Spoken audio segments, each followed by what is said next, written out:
Hello everyone, आज से हम सिविल प्रक्रिया संहिता 1908 के एमसीक्यूज करेंगे।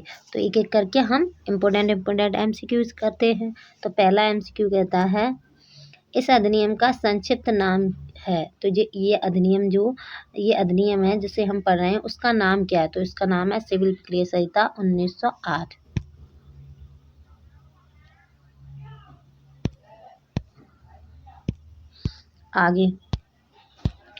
आगे कहता है सिविल प्रक्रिया संहिता 1908 के प्रवृत्त होने की दिनांक है।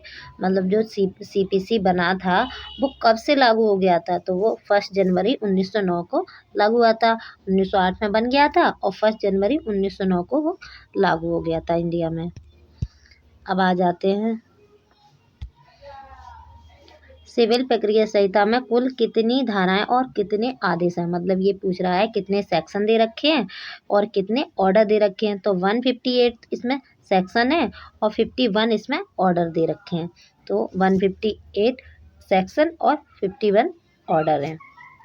आगे देखते हैं। तो आगे का क्वेश्चन कहता है सिविल प्रक्रिया संहिता जो सिविल प्रक्रिया संहिता है उसमें जो संशोधन हुआ था, तो 2000 वाला जो संशोधन हुआ था 2002 में, वो कब से लागू हुआ था, कब से प्रवृत्त हुआ था? तो 1 जुलाई 2002 से लागू हुआ था। तो ये 4 वाला क्वेश्चन कह रहा है सिविल प्रक्रिया संहिता संशोधन अधिनियम 2002 कब से प्रवृत्त हुआ है? तो 1 जुलाई 2002 से लागू हुआ था। अब कह रहा है व्यवहार प्रक्रिया संहिता में धाराएं। तो ये कह रहा है क्वेश्चन 5 के व्यवहार प्रक्रिया में जो धाराएं हैं, तो उन धाराओं का संशोधन कौन कर सकता है? तो तो ये कह रहा है सदन द्वारा संशोधित की जा सकती है। मतलब जो संसद है वो संशोधन कर सकती है। कौन कर सकता है? पार्लियामेंट। तो ये कह रहा है कौन संशोधन कर सकता है सेक्शन में? तो सेक्शन में संशोधन हमेशा संसद करेगी। जो सेक्शन होंगे वो ऑर्डर है उनमें कोर्ट कर सकता है अपनी प्रोसीडिंग के हिसाब से। अब 6 क्वेश्चन कहता है सभी सिविल न्यायालयों का किन वादों के विचारण की अधिकारता है? तो ये कह रहा है जो सिविल कोर्ट हैं उन्हें कौन से केस का ट्रायल कर सकता है? तो ये बताता है सेक्शन 9। और ये क्या बताता है? ये कह रहा है उन वादों के अलावा जिनका संज्ञान अव्यक्त या विवक्षित रूप से वर्जित है सभी सिविल प्रकृति के बाद सुनेगा। तो ये कह रहा है जो सिविल न्यायालय है वो सारे सिविल केस सुनेगा जिन्हें रोका ना गया हो। मतलब जिन्हें विवक्षित रूप से, अव्यक्त या विवक्षित रूप से रोका ना गया हो, वो सारे केस सुनेगा सिविल कोर्ट, जो सिविल केस हैं उन्हें। अब कहता है निम्न धाराओं में से कौन सी धारा सिविल प्रक्रिया संहिता अधिनियम 1999 के द्वारा नई जोड़ी गई है? तो 1999 में जो संशोधन हुआ था तब एक सेक्शन नया जोड़ा गया है। वो सेक्शन कौन सा है? वो सेक्शन 89 है। अब कह रहा है सेक्शन 8 निम्न में से किस वाद में उच्चतम न्यायालय ने दीवानी प्रक्रिया संहिता अधिनियम 1999 तथा 2002 की संवैधानिकता को मान्यता ठहराया था? तो कौन सा केस ऐसा है जो 1999 तथा 2002 की जो संशोधन हुआ था उसे मान्य ठहराया? तो वो कौन सा केस है? तो वो केस है सलेम एडवोकेट बार एसोसिएशन बनाम भारत संघ वाला केस है। इसमें क्या बताया गया था कि जो 1999 और 2002 में जो संशोधन हुआ है वो वैलिड है।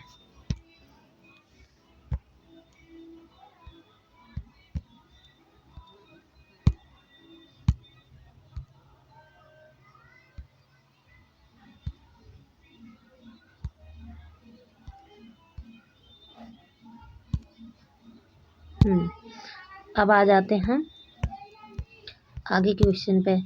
तो सेक्शन 9 कहता है, क्वेश्चन 9 कह रहा है निम्नलिखित में से कौन सा दीवानी प्रक्रिया संहिता की धारा दो जो सेक्शन 2 है उसका 9 में परिभाषित निर्णय कहा जा सकता है? तो किस को निर्णय कहा जा सकता है? तो कह रहा है एक आदेश या डिग्री आधार का कथन। जो एक आदेश या डिग्री के आधार पर कोई कथन होगा उसे हम निर्णय कह सकते हैं। ये हमारा क्वेश्चन 9 बताता है। अब आ जाते हैं हम 10 पे। 10 कह रहा है क्वेश्चन 10 कह रहा है यदि किसी मामले में जिसमें प्रतिवादी प्रतिदावा उठाता है वादी का वाद रोक दिया जाता है बंद या खारिज कर दिया जाता है तो प्रतिवादी जारी रहेगा। तो प्रतिदावा क्या होगा? जारी रहेगा। तो ये कह रहा है यदि किसी मामले में जिसमें प्रतिवादी प्रतिदावा उठाता है, वादी का वाद रोक दिया जाता है, मतलब प्रतिदावा उठाया गया है पर जो केस किया गया था उसे रोक दिया गया है, तो बंद या खारिज कर दिया जाता है तो प्रतिदावे को क्या किया जाएगा? तो जारी रहेगा। तो ये जारी रखा जाएगा जो प्रतिदावा होगा। अब आगे कह रहा है सिविल प्रक्रिया संहिता है, तो सिविल प्रक्रिया संहिता वो कैसा लॉ है? तो ये प्रक्रिया विध है, क्योंकि इसमें सिविल केस की प्रोसीडिंग बताई गई, तो ये प्रोसीजर लॉ है। आगे कहता है सिविल प्रक्रिया संहिता 1908 का विस्तार कहाँ कहाँ तक है? तो ये कह रहा है नागालैंड राज्य और जनजाति क्षेत्र के सिवाय संपूर्ण भारत पर। नागालैंड राज्य और जनजाति क्षेत्र को छोड़ के संपूर्ण भारत पर सिविल प्रक्रिया संहिता 1908 का विस्तार दिया गया है।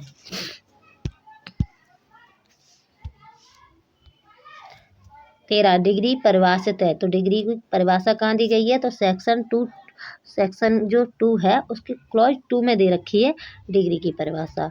अब आ जाते हैं आगे। कोई ऐसा व्यक्ति जिसके पक्ष में कोई डिग्री पारित की गई है, कोई ऐसा व्यक्ति है जिसके पक्ष में कोई डिग्री पारित कर दी गई है या कोई निष्पादन योग्य आदेश किया गया है तो डिग्रीदार कहलाता है। ये किस सेक्शन में बताया गया? तो ये सेक्शन 2 के 3rd क्लॉज में बताया गया है। विदेशी न्यायालय की परिभाषा कहाँ दे रखी है? तो ये कह रहा है विदेशी न्यायालय की परिभाषा सेक्शन 2 के 5 में दे रखी है। 16 कहता है संहिता की धारा 2(8) में परिभाषित है। जो सिविल प्रक्रिया संहिता है उसकी जो सेक्शन 2 है उसके 8 में किस चीज़ की परिभाषा दे रखी है? तो उसमें न्यायाधीश की परिभाषा दे रखी है। अब आगे कहता है संहिता की धारा 2(11) के अनुसार वह व्यक्ति जो मृत व्यक्ति की संपदा का विधि की दृष्टि से प्रतिनिधित्व करता है वो क्या कहलाता है? तो विधिक प्रतिनिधि कहलाता है। तो ये कह रहा है कोई व्यक्ति है, वो व्यक्ति मर गया है, अब मरने के बाद उसका जो संपदा है उसका जो प्रतिनिधित्व करता है, जो उसका वो तो मर गया, अब उसका जो प्रतिनिधित्व करेगा उसे हम विधिक प्रतिनिधि कहेंगे। आगे कहता है 18 अंतकालीन लाभ संहिता में परिभाषित है। जो अंतकालीन लाभ है वो कहाँ परिभाषित है? तो अंतकालीन लाभ को धारा 2 के 12 में परिभाषित किया गया है अंतकालीन लाभ को। अब ये कह रहा है जंगम संपत्ति के अंतर्गत उर्दी फसलें आती हैं, धारा कहाँ बताया गया? तो धारा 2 के 13 में बताया गया है कि जो जंगम संपत्ति है वो सेक्शन 2 के 13 के अनुसार आती हैं।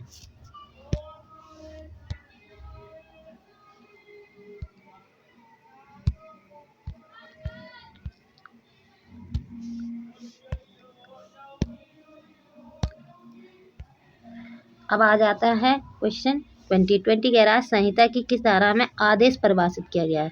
तो आदेश के बारे में कहाँ बताया गया है? तो आदेश के बारे में जो सेक्शन 2 है 2 के 14 में बताया गया है। 2 के 14 में बताया गया है। अब आ जाते हैं 21 पर। 21 कह रहा है संहिता की धारा 217 में परिभाषित है। तो संहिता की धारा जो इस सिविल प्रोसीजर है उसकी जो सेक्शन 2 के 17 में किस चीज़ की डेफिनेशन दे रखी है? तो उसमें लोक अधिकारी की डेफिनेशन दे रखी है। आगे कहता है लोक अधिकारी से वह व्यक्ति अभिप्रेत है। तो ये कह रहा है लोक अधिकारी के अंतर्गत कौन कौन व्यक्ति आते हैं? तो एक न्यायाधीश है, वो भी माना जाएगा लोक अधिकारी। हर अधिकारी जो सरकार की सेवा में है वो कौन है? वो लोक अधिकारी है। अखिल भारतीय सेवा का हर सदस्य है, वो भी लोक अधिकारी है। तो उपयुक्त तीनों माने जाएंगे। अब आ जाते हैं 23 कहता है इस संहिता के प्रयोजन के लिए जिला न्यायालय किसके अधीनस्थ आता है? तो जिला न्यायालय उच्च न्यायालय के अधीनस्थ आएगा, क्योंकि जिला उच्च न्यायालय होगा और हर जिले में एक एक जिला न्यायालय होगा, तो किसके अधीनस्थ होगा? हाईकोर्ट के। अब आ जाते हैं 24 कहता है जिला न्यायालय से अवर श्रेणी का हर सिविल न्यायालय और हर लघुवाद न्यायालय निम्न में से किस न्यायालय के अधीनस्थ है? तो उच्च न्यायालय और जिला न्यायालय दोनों के अधीनस्थ है। तो सिविल न्यायालय और जो हर लघुवाद न्यायालय है वो किनके अधीनस्थ है? तो वो हाईकोर्ट के भी अधीनस्थ है और जो डिस्ट्रिक्ट कोर्ट है उसके भी अधीनस्थ है। अब पूछता है 25 कह रहा है संहिता की धारा 6 में क्या बताया गया? तो संहिता की धारा जो सिविल प्रोसीजर कोड है उनकी जो सेक्शन 6 है उसमें बताया गया है धन संबंधी अधिकारिता के बारे में। धन संबंधी अधिकारिता के बारे में बताया गया है। अब आ जाते हैं हम 26 में। 26 कह रहा प्रांतीय लघु न्यायालय वर्णित है। जो प्रांतीय लघु न्यायालय है वो सेक्शन 7 में वर्णित है। अब आ जाता है 27, न्यायालय को उन वादों के सिवाय जिनका उनके द्वारा संज्ञान अभिव्यक्त या विवक्षित रूप से वर्जित है, सिविल प्रकृति के सभी वादों के विचारण की अधिकारिता होगी बताया गया है। तो ये सेक्शन 9 में बताया गया है। 28 कहता है वाद को रोक दिए जाने संबंधी प्रावधान वर्णित है। कहाँ पे बताया गया है कि जो केस है उसे रोक दिया जाएगा, तो वो बताया गया है सेक्शन 10 में। अब आ जाते हम 29 कहता है, जो क्वेश्चन 29 कहता है संहिता की धारा 10 के अंतर्गत वाद को स्थगित करने के लिए आवश्यक शर्त है। मतलब जो केस है उसे स्थगित करने के लिए क्या क्या शर्तें होनी चाहिए, तो दोनों वाद उन्हीं पक्षकार के बीच चल रहा हो, ठीक है, दोनों वादों में विवाद विषय वही हो, दोनों वाद सक्षम न्यायालय में विचाराधीन हो तथा दोनों वाद उसी न्यायालय में विचाराधीन हो या भारत के किसी अन्य न्यायालय में विचाराधीन हो, तो क्या कर दिया जाएगा, तो केस को रोक दिया जाएगा। तो ये कह रहा है कि पहले से ही कोई केस चल रहा है और दूसरा भी केस कर दिया उन्हीं तथ्यों पर, उन्हीं विवाद विषय पर और उन्हीं पक्षकारों के बीच, और कहीं भी इंडिया में करेंगे तो उसे रोक दिया जाएगा। ये सेक्शन हमारा 10 कहता है।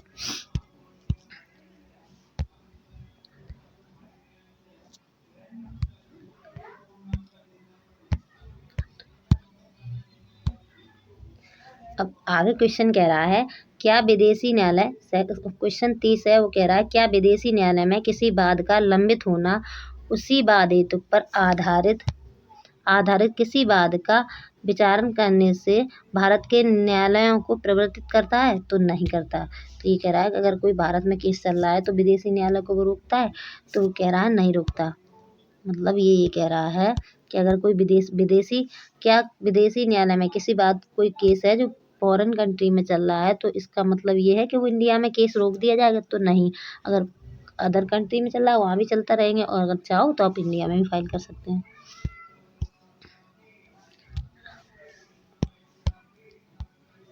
अब आ जाते हैं 31 कह रहा है दीवानी प्रक्रिया संहिता की धारा 10 में वर्णित विचाराधीन न्याय का नियम है। तो जो सेक्शन 10 है उसमें वर्णित विचाराधीन न्याय का नियम क्या है, तो कह रहा है पश्चावर्तीवाद के विचार को रोकता है। मतलब एक विषय वस्तु पर 2 केस नहीं हो सकते, तो पहले वाले को रोक देगा, अगर पहला वाला चला है तो दूसरे वाले को रोक देगा। तो ये रोकने की बात करता है 10 में।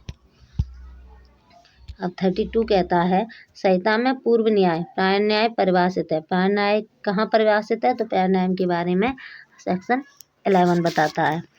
अब 33 क्वेश्चन कहता है पूर्व न्याय के उपबंध किसी डिग्री के निष्पादन के लिए कार्रवाई को भी लागू होंगे धारा 11 के स्पष्टीकरण 7 के अनुसार। तो ये कह रहा है सही है, तो कह रहा है पूर्व न्याय के उपबंध किसी डिग्री के निष्पादन के लिए कार्रवाई को लागू होंगे। मतलब जो कोई पूर्व न्याय है उसके उपबंध डिग्री के निष्पादन पर भी लागू होंगे। तो ये क्या ये सही है, तो ये सही है पॉइंट। 34 कहता है निम्न में से कौन सा वाद प्राण न्याय से संबंधित है, तो प्राण न्याय से संबंधित जो केस है वो है सत्याचरण बनाम देवराजन। 35 बताता है निम्न में से किस लेख में पूर्व न्याय का सिद्धांत लागू नहीं होता है, तो बंदी प्रत्यक्षीकरण जो रिट है उसमें पूर्व न्याय का सिद्धांत लागू नहीं होगा। अब आ जाते हैं हम 36 कहता है पूर्व न्याय का सिद्धांत निम्न में से किस पर लागू नहीं होता है, तो वो लागू होता है। तो ये कह रहा है पॉजिटिव क्वेश्चन है, तो ये कह रहा है पूर्व न्याय का सिद्धांत निम्न में से किस पर लागू होता है, तो वाद एवं निष्पादन कार्रवाई दोनों पर लागू होता है। अगर केस है उस पर भी, जो सूट है उस पर भी लागू होगा और उसके निष्पादन पर भी लागू होगा। 37 कह रहा है पूर्व न्याय के सिद्धांत को लागू होने के लिए निम्नलिखित में से कौन सी शर्तें आवश्यक नहीं है, तो ये कहता है कि पूर्व न्याय के सिद्धांत को लागू होने के लिए निम्नलिखित में से कौन सी शर्तें आवश्यक नहीं होंगी, कह रहा पूर्ववर्ती वाद किसी न्यायालय के समक्ष विचाराधीन हो, तो ये शर्त लागू नहीं होगी।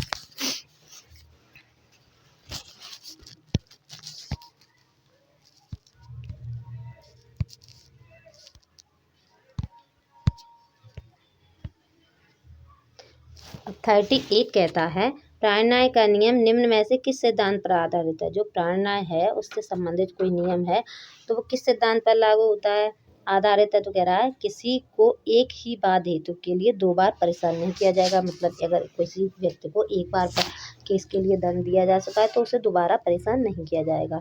दूसरा ये कह रहा है मुकदमेबाजी का अंत हो।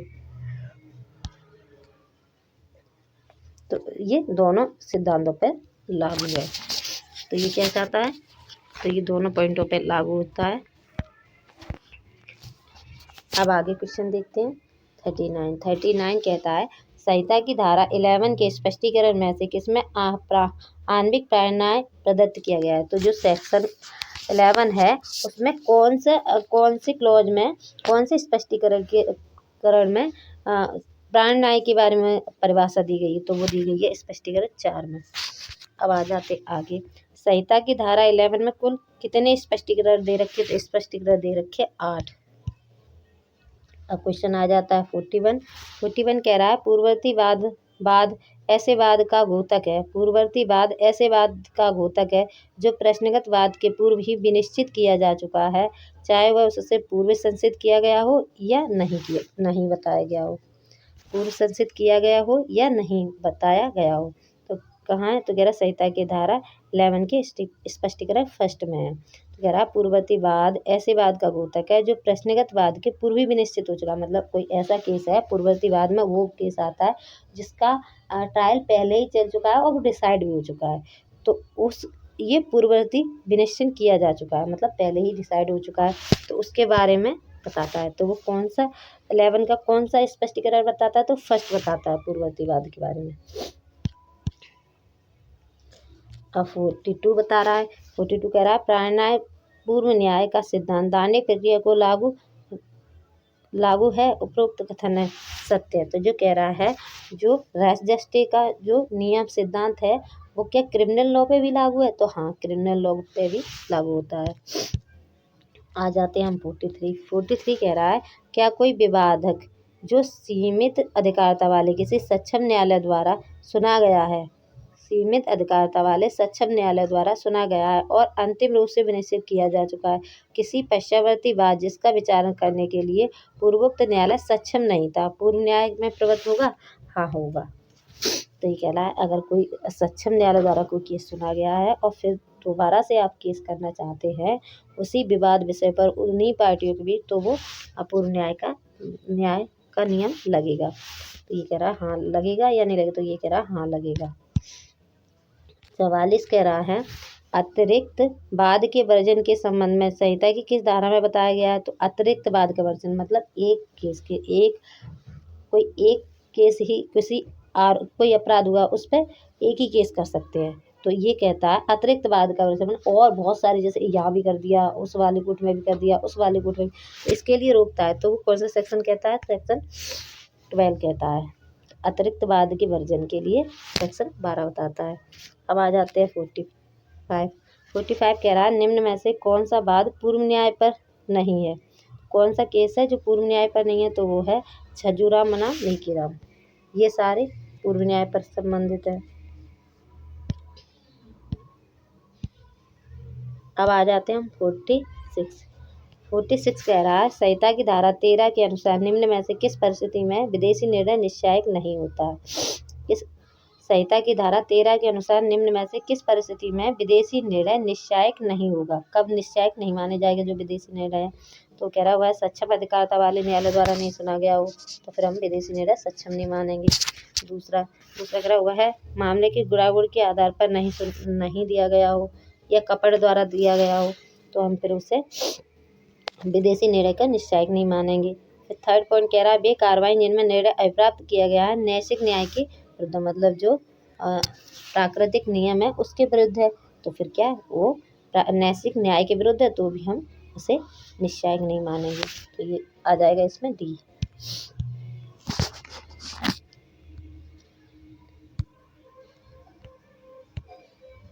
47 कह रहा है हर वाद उस निम्न श्रेणी के न्यायालय में संसिद्ध किया जाएगा जो उसका विचारण करने के लिए सक्षम है। ये परिभाषा कहाँ दी गई है? तो ये परिभाषा सेक्शन 15 में दी गई है कि उस कहाँ कोई केस है कहाँ फाइल किया जाएगा। तो ये कह रहा है वो केस हर बाद उस निम्नतम सीढ़ी मतलब जो लोअर कोर्ट होगा पहले सबसे पहले वहाँ फाइल किया जाएगा। तो ये कहाँ बताता है, कौन सा सेक्शन आता है, सेक्शन 15 बताता है।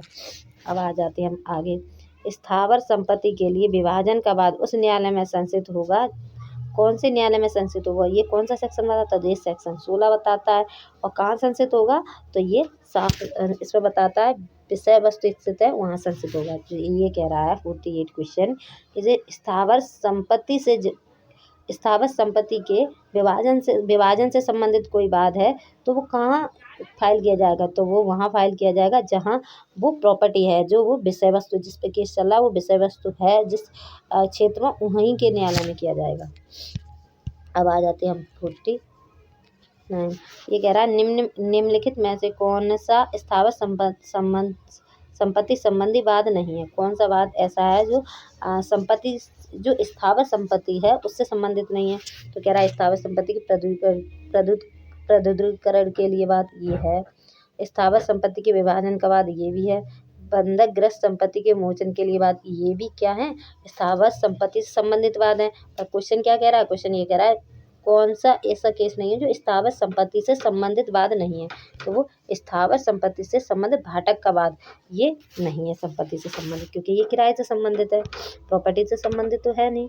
अब आ जाते हैं हम 50। ये कह रहा है सिविल प्रक्रिया संहिता की धारा 17 उपबंधित करती है, जो सेक्शन 17 है वो क्या कहता है, तो सेक्शन 17 ये कह रहा है कि एक अचल संपत्ति के बारे में बात प्रस्तुत करने का स्थान जहाँ संपत्ति अलग अलग न्यायालय के क्षेत्राधिकार में है, तो वहाँ कहाँ किया जाएगा, तो वो बताता है सेक्शन 17 कि सेक्शन 17 क्या बता रहा है, सेक्शन 17 ये कह रहा है कि कोई संपत्ति ऐसी है जो अलग अलग जहाँ संपत्ति अलग अलग न्यायालय के क्षेत्राधिकार में है, तो उसके बारे में बताता है कि कहाँ फाइल किया जाएगा। तो ये सेक्शन 17 बताता है किसी भी न्यायालय में कर दो, ठीक है। तो सेक्शन 17 क्या उपबंधित करता है, सेक्शन बताता है कि कोई अचल संपत्ति के बारे में बात है जो किस संपत्ति है वो अलग अलग न्यायालय के क्षेत्राधिकार में आती है, तब केस कहाँ फाइल करेंगे, ये हमारा सेक्शन 17 बताता है।